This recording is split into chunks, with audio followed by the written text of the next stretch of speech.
Il y a des rêves que le soleil ne suffit pas à éclairer.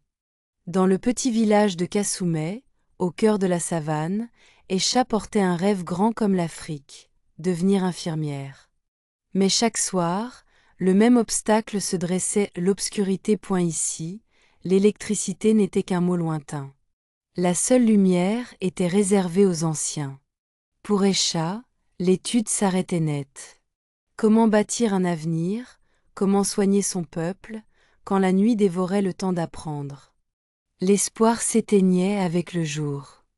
Un soir, le vieux sage du village, Monsieur Kébé, la trouva assise sous l'arbre ancestral. Il connaissait le silence de cette jeunesse volée. Il savait que le manque de lumière était le véritable poids qui écrasait les rêves de Kasumeh. Un jour, en ville, une lueur nouvelle a frappé les yeux d'Esha. Ce n'était pas la lune, mais un petit miracle moderne, le soleil capturé, l'énergie contenue. Un panneau solaire. L'idée était audacieuse, presque folle. Si le village ne pouvait pas avoir le courant, il construirait sa propre lumière. La plupart des anciens étaient sceptiques.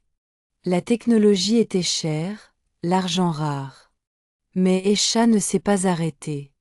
Elle a transformé son rêve en projet commun. Chaque femme a mis sa petite part. Chaque enfant a contribué. Pendant des mois, le clic-clic des perles et le tintement des pièces sont devenus le son de l'espoir à Kasumeh.et puis le jour arriva. L'argent était là. Le panneau, la batterie, les lampes. Tout le village, uni sous le baobab millénaire, attendait. La lumière allait-elle briller? Le silence était total, brisé seulement par le vent dans les feuilles. Le vieux monsieur Kébé, les mains tremblantes de fierté, actionna l'interrupteur. Et la lumière fut douce, stable, forte. Le baobab n'était plus seulement le lieu de rassemblement, il était devenu la salle de classe sous les étoiles. Le silence s'est brisé par les rires et le bruit des pages tournées.